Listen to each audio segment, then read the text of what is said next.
Alrighty, well, hello everyone. Welcome to another edition of One Plus One, your place for inconvenient truth telling and myth busting.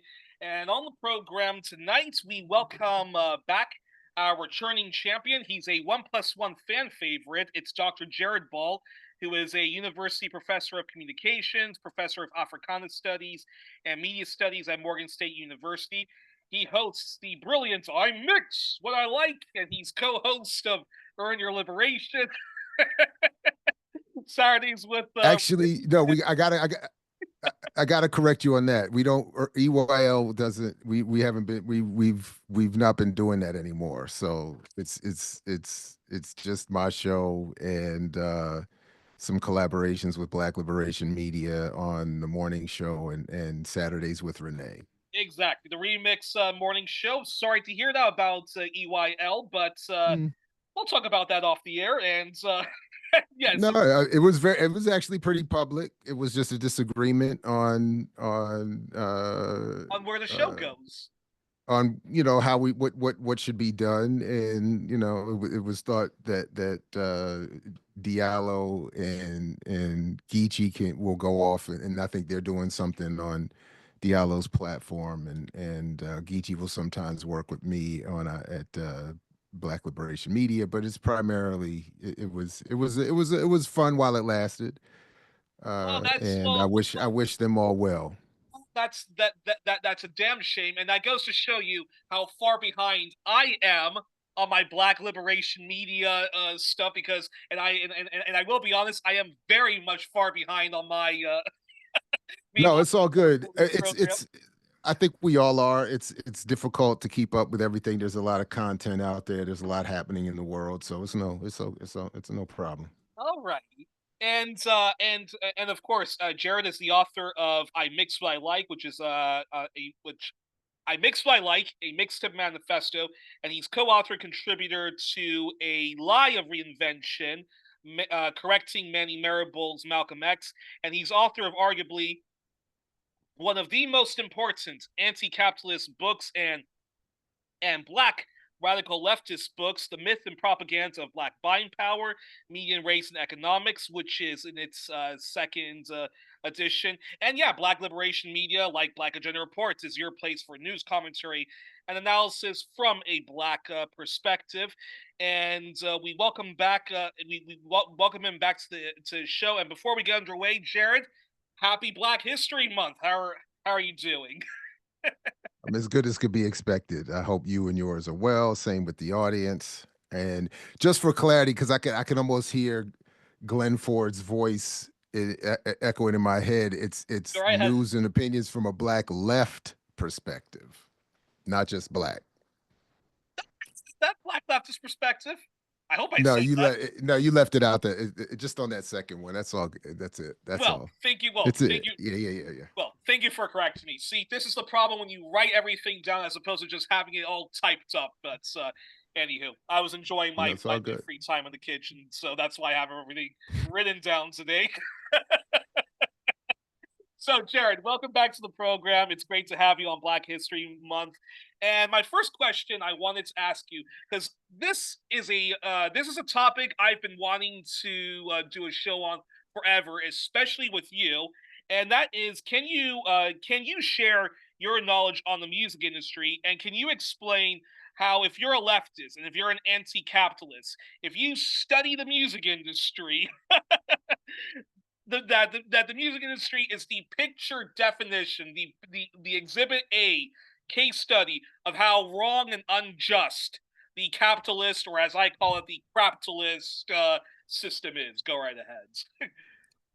Well, I mean, the short version is that just like any institution in society, the music industry is an extension of corporate capitalist colonialist power, and it is meant to play a role in that.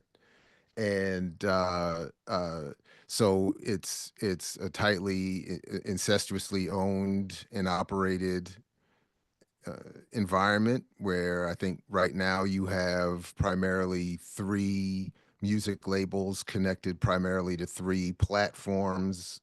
So Sony, Universal, and Warner as music labels, with their incestuous relationships with Spotify, Apple, and iTunes, or Apple Music rather, and they, with that relationship, can manage and determine what forms of music become popular and what forms disappear.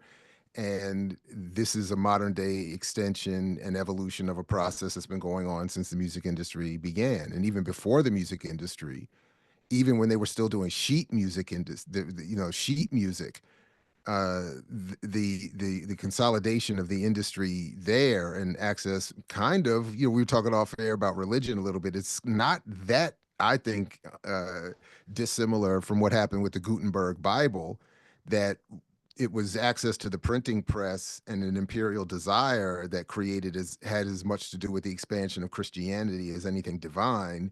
And in the same way with the sheet music industry, it was the consolidation and ownership of the technology to mass produce sheet music, that allowed for the industry to reshape what forms of blues became popular. And since the goal is always to take Black art and transform it into what white affluent audiences will pay for, the version of that art has to be transformed to fit those desires and interests. And that was already happening back in the 19th century with sheet music. So by today, yeah, so all of that to say that that is the goal ultimately, that music, much like so-called all popular culture and so-called entertainment, are marshaled to the whims and put into this context, which, as I said a moment ago, is one of colonialism and capitalism, hostility, extraction, and exploitation. So so that, while we may enjoy, if obviously we appreciate and enjoy a lot of music just as human beings, but in this context, as is the case with all other forms of expression and media, we have to, I think, be much more critical and always asking the questions that my former professor said: how do I know what I know, and why do I like what I like? And I think, yeah. So yeah, I'm happy to, but that's I guess the shortest version I can do give in terms of how I see the music industry. And but it's meant to be a hostile one, to shape public opinion, to impose a certain worldview, conspicuous consumption, anti-black, anti-woman. Violence is always accepted. Criticism and violence directed at oppressors is condemned. And through mechanisms of signing ownership contracts, 360-degree deals, payola, and again, the relationship with these entities, the platforms and the industry, music labels, the ability to shape popular culture is today easier than ever, and it has a greater penetration into the populace than ever. So it's very important that people be critical and try to be aware of these processes, even again, as you may be thinking, hey, well, I like that song, or I like that movie, or I like that book, or I like that podcast. That's not my point. The point is, did it get to be something you liked, and what is it serving? Why is it there for you to know about in the first place? So, in fact, that's a perfect segue. That's a perfect segue to this question of mine, which is, when we talk about how awful capitalism is, when we talk about the relation between the owners and the people who actually produce the workers, that is, the musicians. It could either be an individual like a rapper, or a pop singer like a Madonna, or a band. Could be the Rolling Stones, Arcade Fire, and whatnot. There's a pretty gross imbalance between how much the owner gets and how much the musician gets. And one of oh the yeah, best, and one of the best, preparing for this, one of the best documentaries, which is critical of the music industry, is the MEF, the Media Education Foundation, produced film Money for Nothing: Behind the Business of Pop Music, which was released in 2001. I was shocked to discover that musicians of all kinds and workers of all kinds in the industry don't have a union like the actors, actresses, writers, and others in the film industry. So I have to ask you this: why do you think, the New Deal under FDR, that never happened? That the music industry never, never unionized, the way, or yeah. So why in this day and age, in 2025, musicians, however successful they are, have never, commercially or indie, have never been able to band together and form a union based on the Screen Actors Guild, the Writers Guild, or the Directors Guild, especially when so many have crossed paths, in the world. So many people in the music industry have relations, both professional and romantic relations, with those in the film world, and yet the music industry has never unionized. I'm curious your response to that. So, first of all, I think that's a fascinating question, one I've never really investigated, why the music industry versus other areas of entertainment has not been able to develop a union. My initial answer is per my tendency to start with the race and class of the people involved. Mm, And in the music industry, you're far more likely to find a relationship where poor Black people are coming into contact with rich whites. Whereas in Hollywood, you're more likely to have at least middle class whites interacting with rich whites. And white people in general have been encouraged to and have had the access to develop forms of organization that others have not. And um, now, but then again, there's an NFL and NBA, they have unions, and those are mostly Black leagues. So I don't know. I think that's a good question, but that would be where I would start, somewhere in there. The other part of it is, if the not that it's that dissimilar from sports, but the music industry's origins. There's the classic book of the pun intended, beautifully titled Hitmen, that talks about the relationship that the men who created hits were often related to the mafia who were hitmen. So there, it has a very shady origin. So already we're in a society that is anti-communist, pro-capitalist, anti-labor, anti-union. So there's already this propaganda and this wave in general against unionization. Then you add to it this particularly shady industry that is by now, once the corporate world fully organizes itself to take it over, has it can only be set in motion to serve that purpose. So going from sort of gangsters to real gangsters, that is the corporate world, doesn't leave a lot of room for people to build unions. And especially when, again, we're dealing with very oppressed and exploited communities who also come into this. I mean, even if, again, I'm just trying to quickly do this, but in sports, there is some general collectivity because its teams are often involved. Whereas in the music world, yes, you have groups, but in general, it's often individuals. And then we see, the history of music is replete with efforts to break up groups to create individual stars, and wow.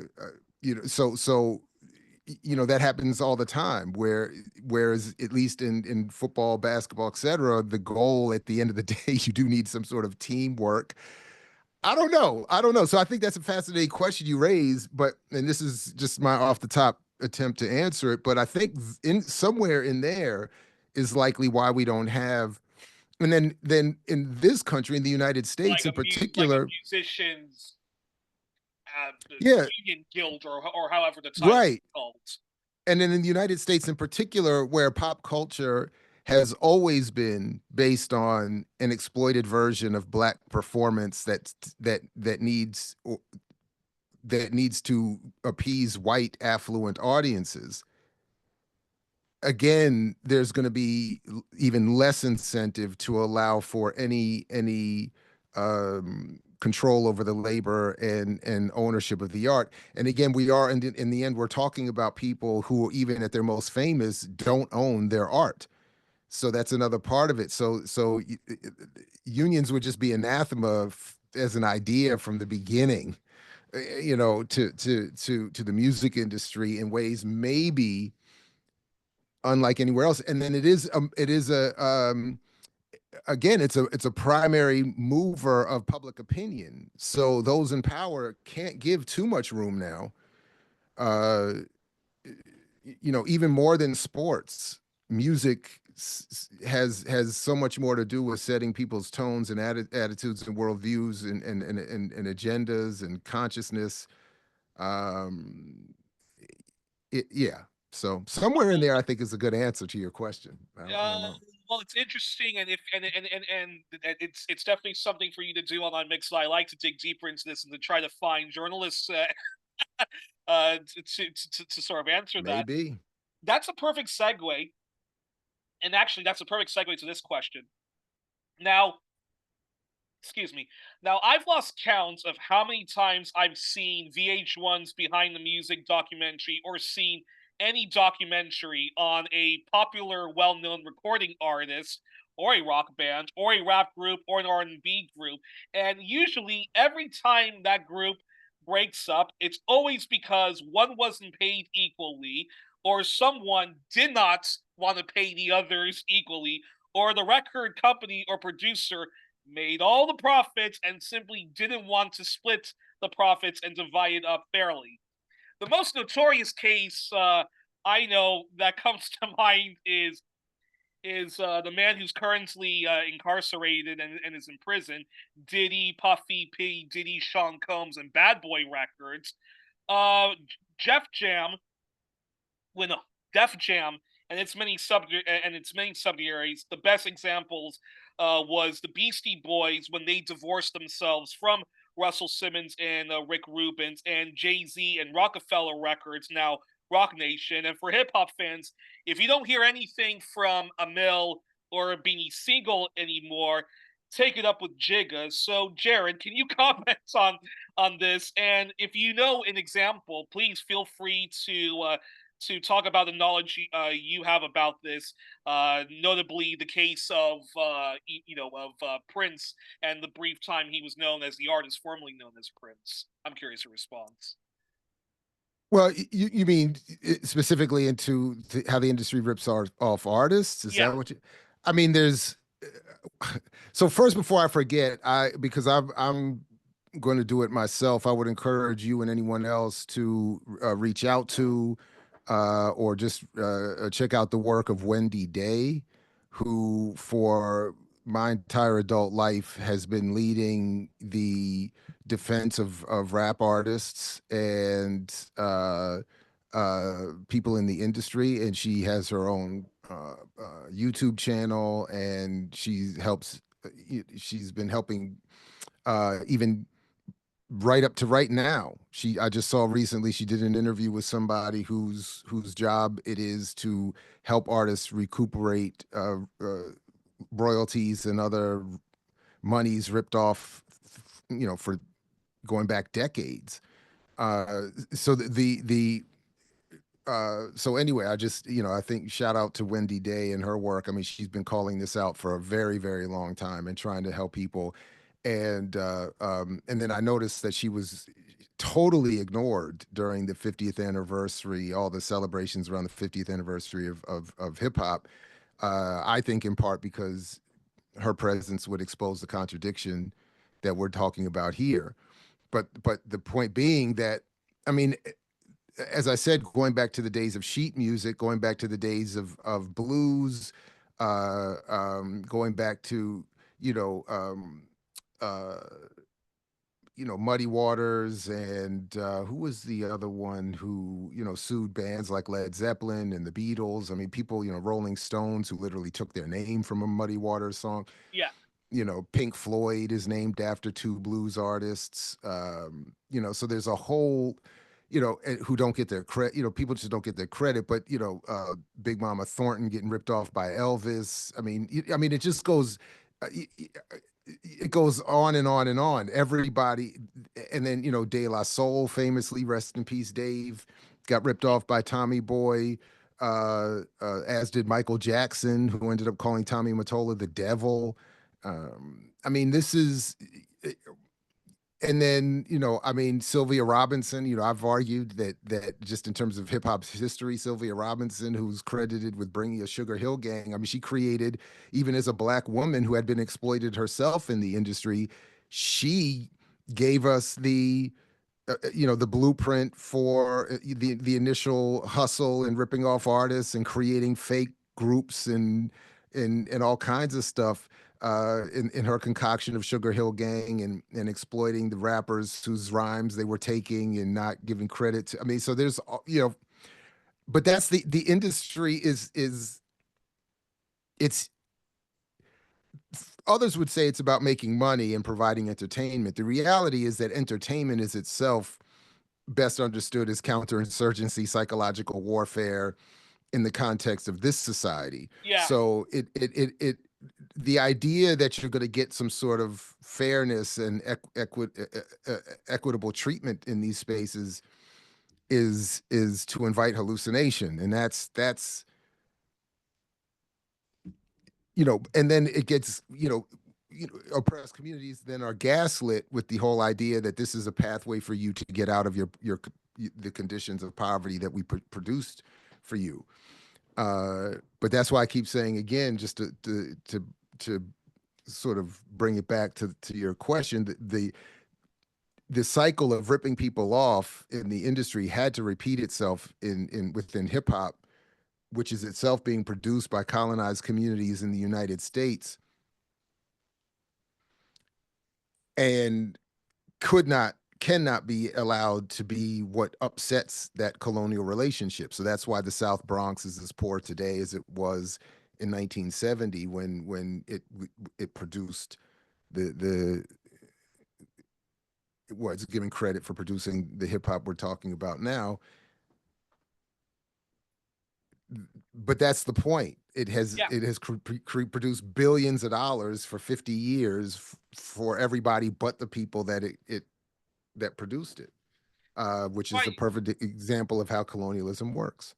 No, I mean, it's quite amazing, and it seems as if the only people who that the only people who can sort of raise the alarm of this is somebody like, you know, Frank Zappa, who I'm going to link to a bunch of his commentary on how awful the music industry is. Or there's the example of Prince. You could probably explain to our audience better how he went through a period being a worker for Warner Bros, WB, later Time Warner, and he rightly felt he was being ripped off. And then there was a period of time where he had that symbol and he was known as the artist formerly known as Prince, but he never really was able to do his protest against the music industry because a lot of other artists didn't rally to his cause, and B, at some point he still needed those big record companies to continue to distribute his music, correct?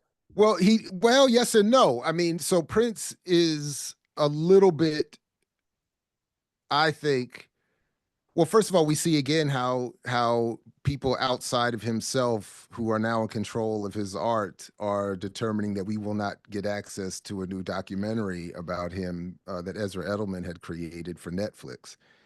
Not that I want Which Netflix I'm to have actually anything. troubled by. I'm troubled by that too, because I actually, based on OJ Made in America, which I still think is the best commercial documentary on on race and media in the United States that I've ever seen.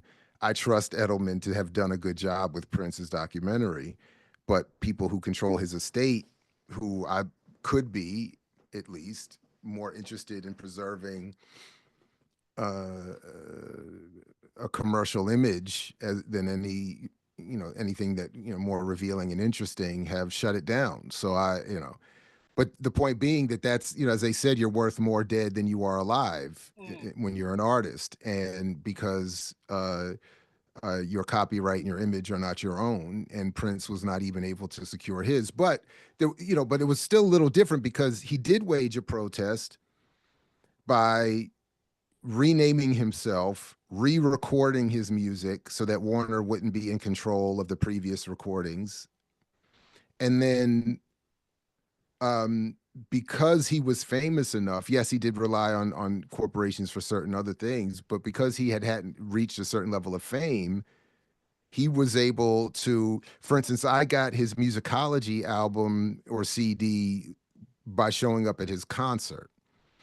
So he Okay. distributed, he was able to circumvent the industry that way. Now, it cost him certain levels of popularity in terms of mainstream, but he was so big that he was able to, he could still sell out stadiums all over the world and do tours and concerts whenever he wanted and make plenty of money. He could still do, Super Bowl performances, like none of that, he was still big enough to do that. But this is a rare, he's rare, and this was somebody that from the 70s was writing and performing all of the music on his albums. He told Warner from the beginning, I'm going to produce my first album, not you. So like from the very he's always had a very, Interesting.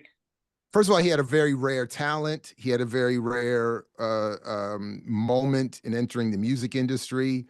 I wonder, I don't know for sure, but I wonder if somebody even with his talent could do now what he did then, and I'm not so sure. Because of the timing and a particular skill set and a particular interest and ability, he was able to do things that most people are not able to do in terms of reclaiming ownership, maintaining certain levels of popularity, notoriety, and respect.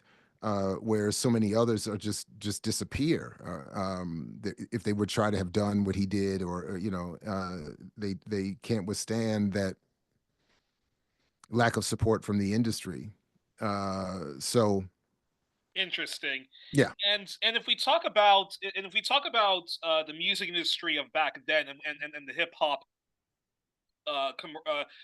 commercial labels, I want you to talk to us about can you talk to us about Leroy Cohen, who was once the senior executive of Def Jams, but now I believe to this day he still is the head of YouTube Music. And yeah. please explain to our audience why he should not be celebrated as he is celebrated when he goes on, Drink Champs with Nor and DJ Effin. Well, Leo Cohen to me represents. I mean, this is part of the problem. This is somebody who, because of his relationship to an industry as opposed to the art, was able to, for a long time, benefit from, manipulate, uh, um, the art and assure what forms would become popular.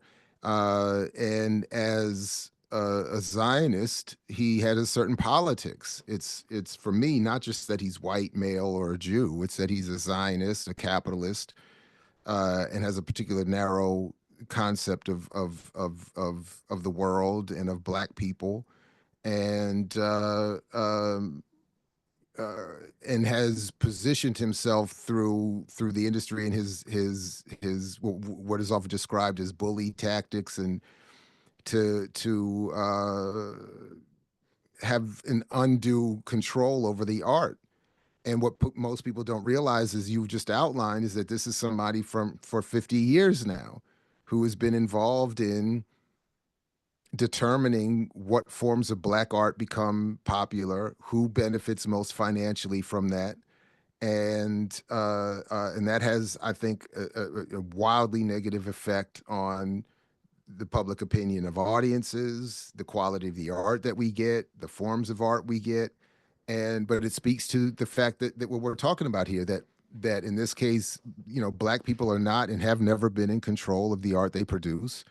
They're not in control of and they struggle to reach their own audiences because of gatekeepers like Cohen and others who say, no, no, no, you can't communicate to your own community that way. I'm going to determine for you how you communicate. And it has, again, it's not just for money.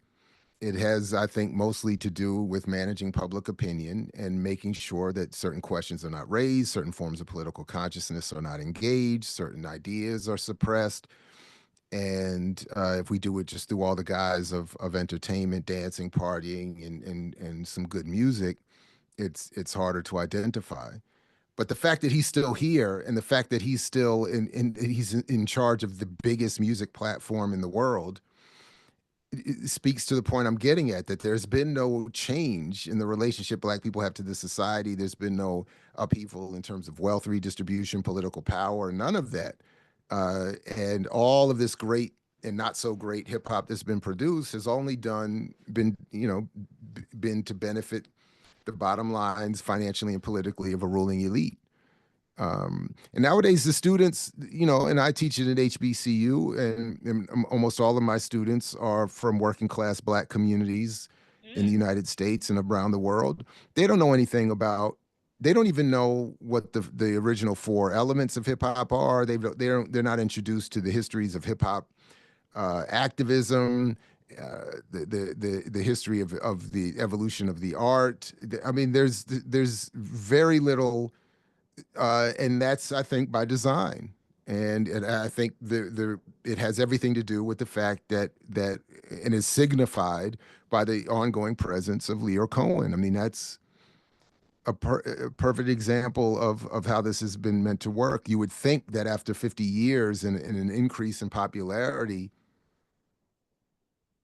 theoretically, you would think, well, that should mean, Black people have a greater voice, more wealth, are better understood, can communicate more with their own communities, can pass on the history and traditions of their own cultural expressions to their own communities. But no, all that's happened is another rabid Zionist lunatic gets to become more rich and more powerful.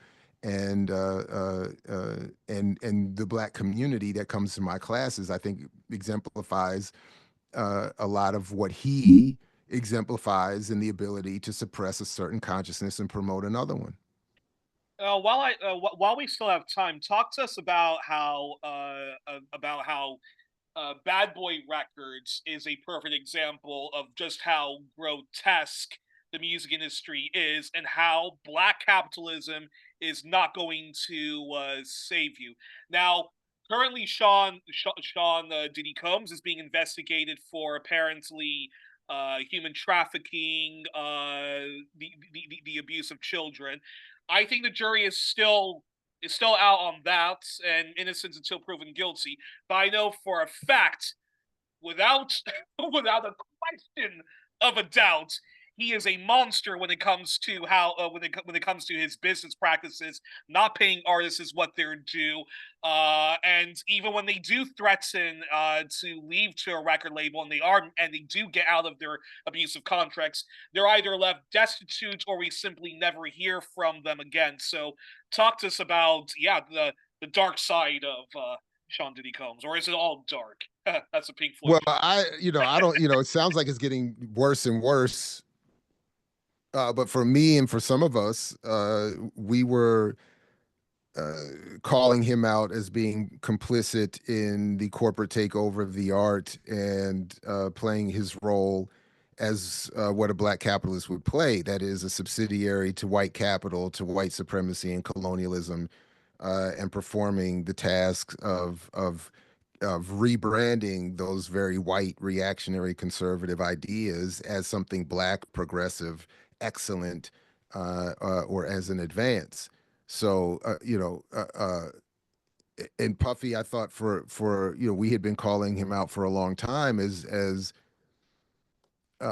exemplifying the neo-colonial takeover that helped suppress the red, black, and green impulses, the revolutionary impulses in the art that had been emerging initially, that were sort of organically evolving within the culture, but had to be rebranded and suppressed. And then here comes Puffy in the early to mid 90s. And then not only does he lead the regressive reshaping of the art, but he starts to play a similar role politically with the whole vote or die nonsense and bringing all the Black youth back to the Democratic Party, blindly supporting the Black bourgeoisie and the white ruling elite, the liberal wing of the white ruling elite, suppressing critical consciousness and questions, and this, and reducing everything to non-profiteering and symbolism.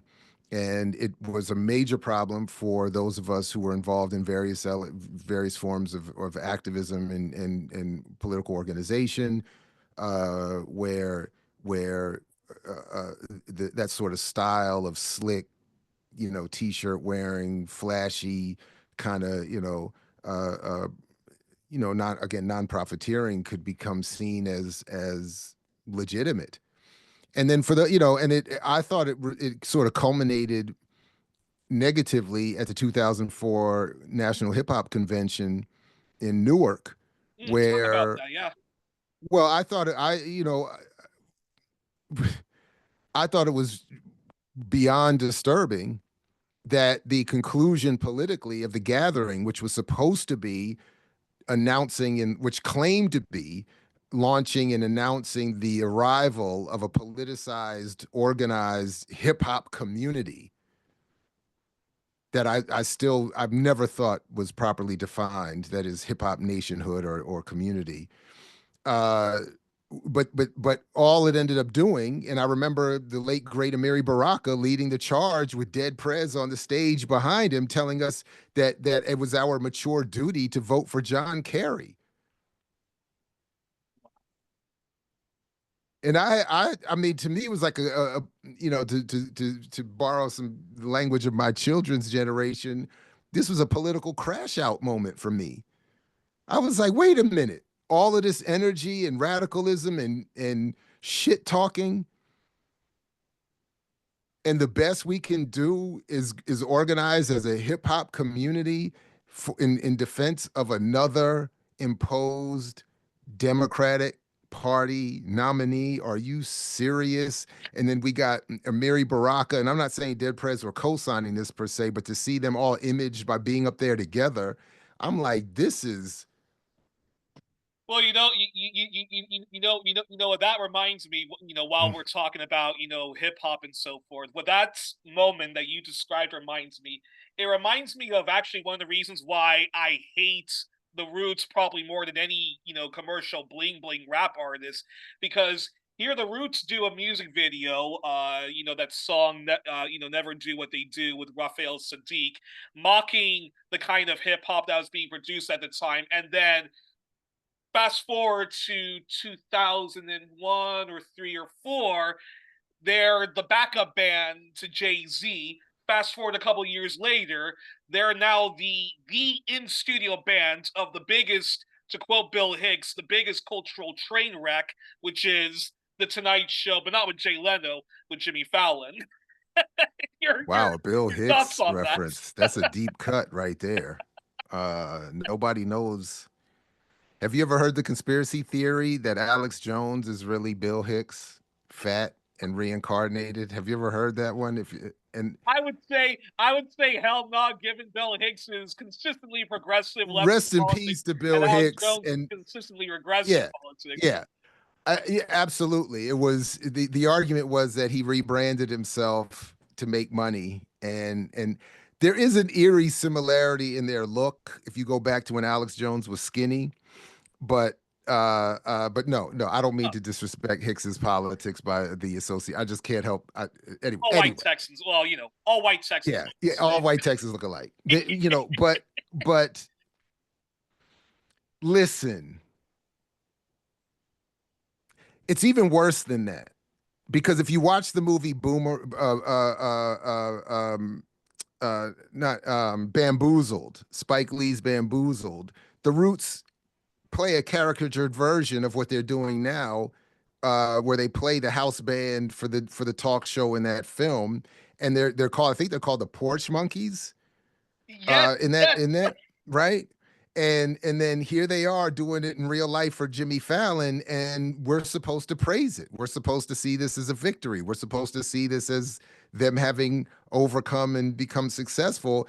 And I think it's disgusting. And Yeah. every time I see one of these Black Thought freestyles pop up, reminding us of his genius, it makes me even more upset.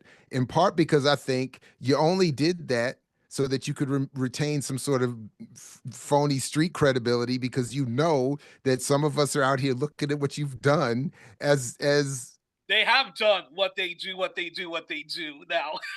although even worse than that, because at least Mobb Deep's music highlighted poor conditions of the ghetto.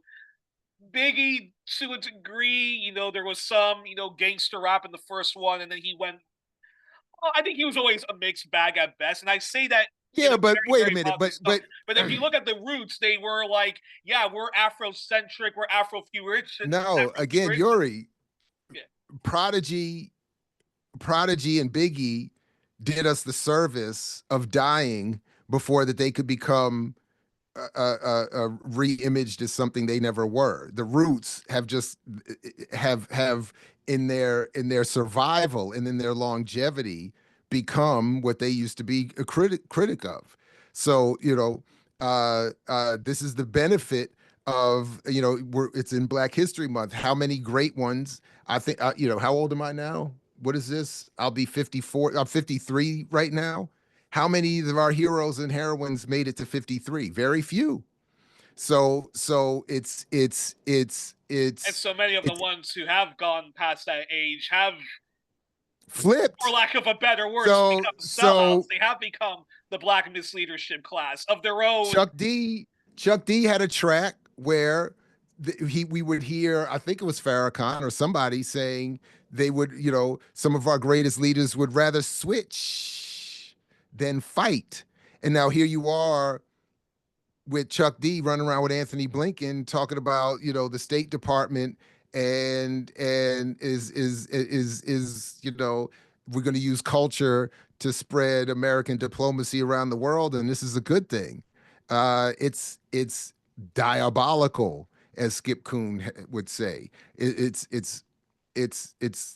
Yeah. So But then, you know. go ahead. No, go ahead. No, I mean just that. So I mean, again, our heroes did us the favor of getting assassinated and dying early, so that we wouldn't have to see them turn into what we're seeing here with the Roots, which I and it's even beyond that, by the way. I mean, Questlove being positioned now as sort of the Black spokesperson for white affluent audiences in distilling and explaining history and culture. Um, Well, in a way, this is not a net positive in either. a way, we also saw that co-optation with uh I even have her book. I was a fan of her. Angie Martinez, the former host of Hot 97, who does all of these interviews and these events with Barack Obama, keeps it's one softball question after Well, but she was after never a the other. progressive. She was never positioned as a progressive. I mean, so the downfall isn't the That's same. She's always just a commercial radio host. I mean, so that I don't find that to be a problem. That's to be expected. The Roots, or Chuck folks D like or that, KRS or One, Chuck D for KRS One, who's now doing who's Eric celebrating Adams, the hip the hop cop cop. He becoming New York, Eric Adams, called him the hip hop mayor. No, it's gross. And then didn't Adams just get pardoned by Trump? and he might So be switching to the Republican Party now. So it all so I comes mean, together, and but then that's the problem. That's the problem. So a lot of these folks that were young, they were my age, so we were young and politically uneducated, despite what it sounded like in some of their verses, and they didn't continue or maintain a radical political organized path, and that's what happens to any of us.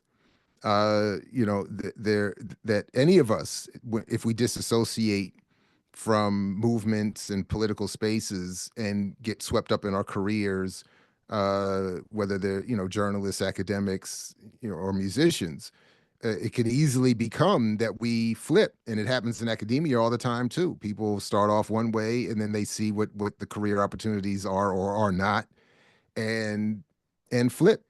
So, but that's clear. I mean, even when Nas was back in the day talking about, the Greeks learning something deep from their teachers, and we all thought he was on something. I mean, these are not, I mean, these are not stupid people, but but being smart and being politically educated and radical are different things, and all of it requires sustained engagement. You can't just read Malcolm's autobiography when you're 15 and then be done. You can't even just get a degree. You can't even just get a PhD 20 years ago and be done. You have to have and maintain some sort of sustained engagement with the scholarship, or in this case, with the politics and the activity and the movements and the ideas. And to the extent you don't, or that any of us don't, just drift on off. Exactly. You either get down the rabbit hole of black capitalism in the form of Obama, or very regressive far right politics in the form of what's that guy from California? I'm completely blanking on his name, but the very Larry Elders. Larry Elders, yeah. Oh, Larry Elder? Oh my God. But then I have to ask. But then I have to ask this final question. I don't have time to ask you a really good follow up question I wanted to ask you, but let me ask you this final question, which is, how do we wage revolution or just radical reforms in the music industry? Do we need more?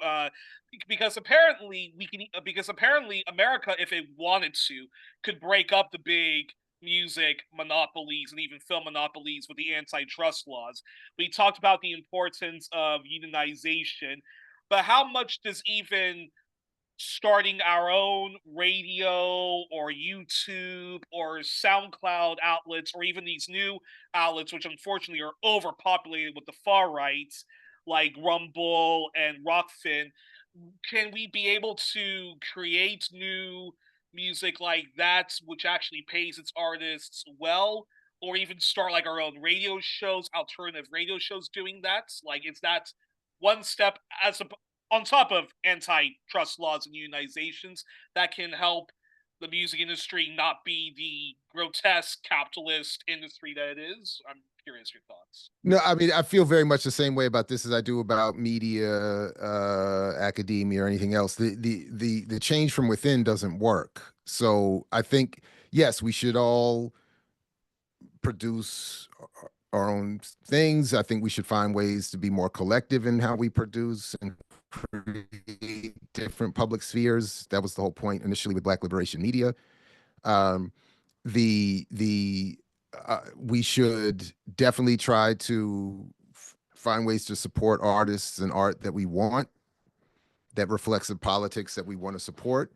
But the idea that that's going to lead to change in society, I don't agree with. That And actually explain why not.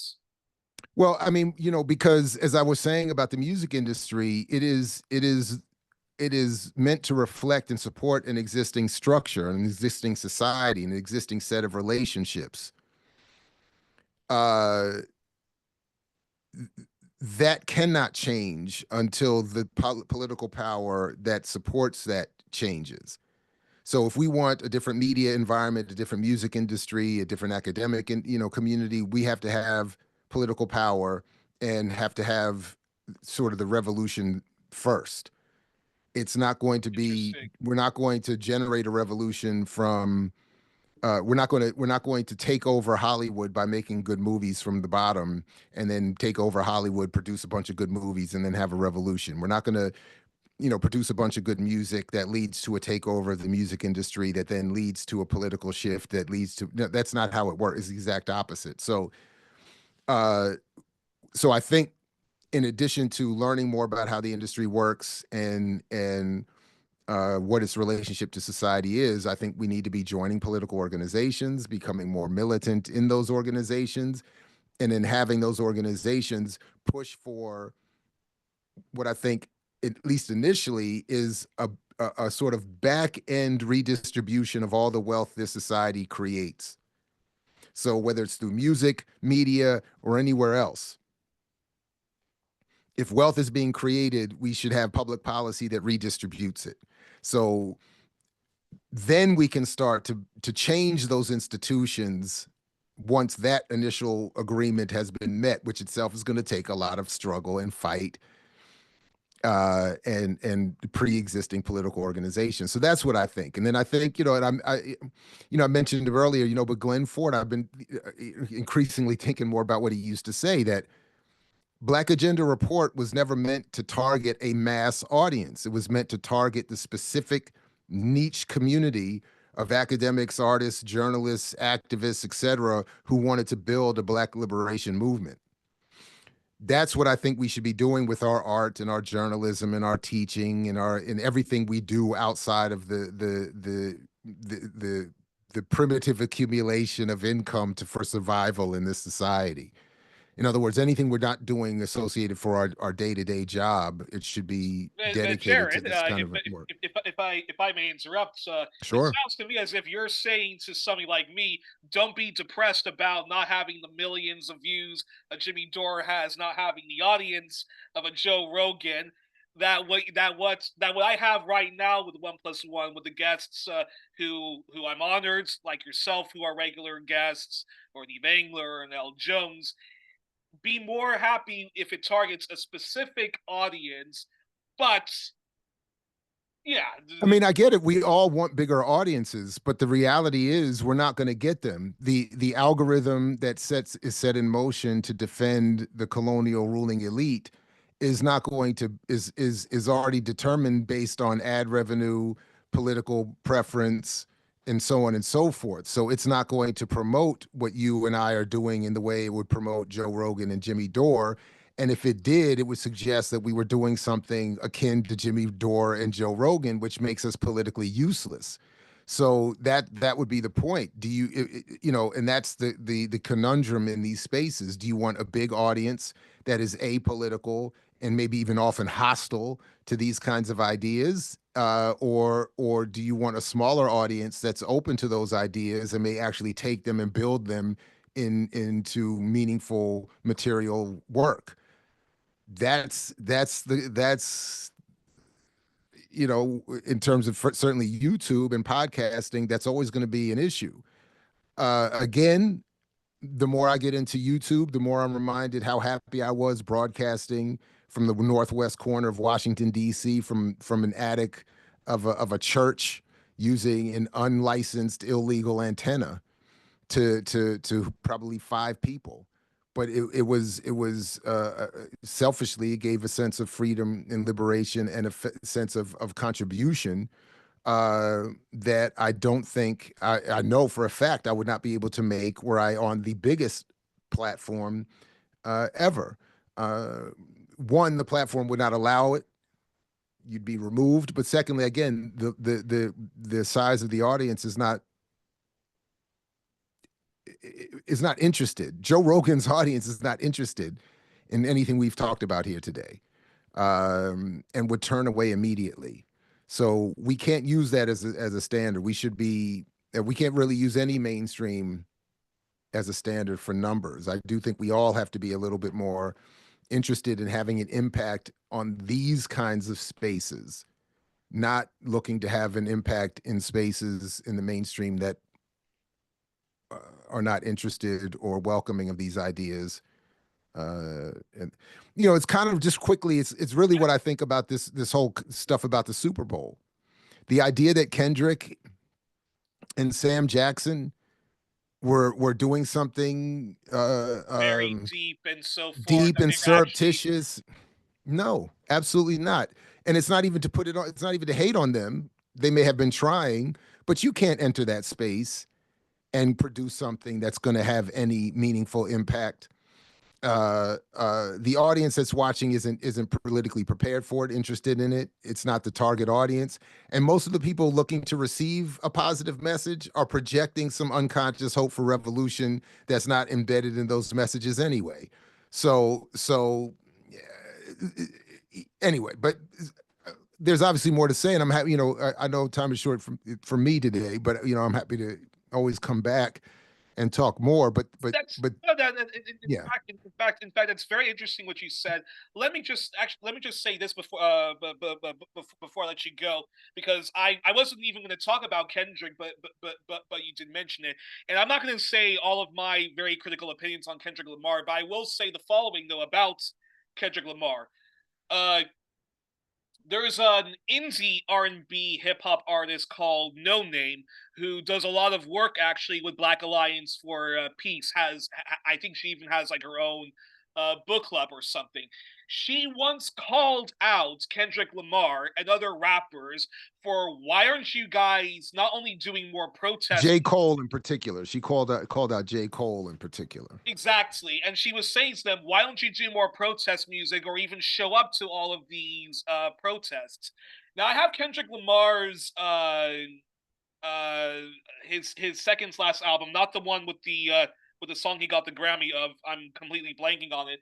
But anyways, the final song Not on that like us. album, in which he talks a lot about his struggles with mental health, coming to terms with intergenerational trauma in his life and stuff like that. All very interesting. But the final song on it, where he says, "I choose me, I'm sorry," where he talks about his mental health, he actually makes a diss back to No Name, saying, "Look, I got all my mental health problems, and I want to just focus on my mental health problems and repairing myself before I do any big picture thing like black leftism and so forth like that." He says it very subtly, but that's actually what the lyrics mean. And I always thought to myself, take Kendrick at his word when he says the following in that song of his, "I am not your savior." So people can So I make mean, again, that's fine, except that the conundrum, of course, is there is no such thing as mental health in the context of this disturbed society. So until we make a real societal change, nobody's going to have real mental health in this place. So, but that's why we need, look, Kendrick is, as Skip Kuhn pointed out, Kendrick is an Amazon product. He's a Universal Music Group, I believe, or Sony product. He is not a free and liberated artist any more than any of the rest of them, or us for that matter. So to expect him to do some and to lead some revolutionary messaging is to miss the point. He's only popular because he reflects the interests of the ruling elite, consciously, unconsciously, wittingly, unwittingly. And should he ever move from that, he runs into what has been described as my iron triangle, which is where that you can never be rich, famous, and radically political at the same time. And there has never been a historical exception to that. Never. I'm not aware of anyone. No. Prince. First of all, I mean, we could question how radical Prince is, I mean, or ever was, especially after reading some of what Ezra Edelman was uncovering about his behavior. But Prince ultimately wasn't advocating, he wasn't calling for unions and anti-capitalist redistribution. He wasn't calling for a destruction of the music industry. He had found a way to circumvent it and continue to produce. Although I think he did call for a music union and so forth, but eventually he did. When? Where? The man, again, my point would be, again, I'm not aware of this. And I was a huge Prince fan. Okay. Saw him live twice. And never. And what I'm saying is, for someone with that much access to that many microphones, that should have been a very loud and sustained call if he was serious about it. It shouldn't be. I'm just not aware of it. But my point is, this isn't even to talk bad about him. It's to point out that I'm trying to hold a standard for what is radical. Radical in terms of art and artistry is what Paul Robeson was doing, is what Hazel Scott was doing, is what others at times have attempted to do. But again, I'm not meaning to put this on artists. I'm trying to say that the idea that you're going to struggle against this machine from within the industry is it's never the idea that I was going to change the mission of the Navy as while sweeping the floor on an aircraft carrier it's not logical. That's not how these things work. So I'm not. But I am trying to point out that you're not going to find someone who is able to be rich, famous, and radically political at the same time. One of those three is taken away immediately at the point that someone tries to coalesce those tenets together. So, but Well, Yeah. perfect place to end. I wish we could have him on for more hours, but Jared, we're gonna Another have to time. get you back on the program. So Yeah. you're joined on this edition of 1+1, our Black History Month, our Make Me Wanna Holler episodes, and our All Things Jared Ball. Jared, we actually have on 1+1, we actually have a bunch of we have a playlist of just the interviews with you and some of my favorite moments of you because you are such a fan favorite. So, folks, you can check. I'm honored. Thank you. You can check Jared at his YouTube show. I mix what I like. Him mocking DJ Clue. Funny enough, do get his books. A Lie of Reinvention, Correcting Many Marables, Malcolm X. I mix what I like. Mixtape Manifesto. Do get his book, The Myth and Propaganda of Black Buying Power, Media, Race, and Economics, which is out in the second edition. And do check out the incredible, always an avalanche of amazing content that is Black Liberation Media. Jared, thank you so much for coming back on the program. I hope we have you back on very soon. But until then, all my best and all my best to the BLM family. Anytime. Thank you very much, and peace to you and your audience as well. Thank you very much. Only if we're willing to fight for it. Only if you're willing to fight for it, as Fred Hampton used to say. That's right.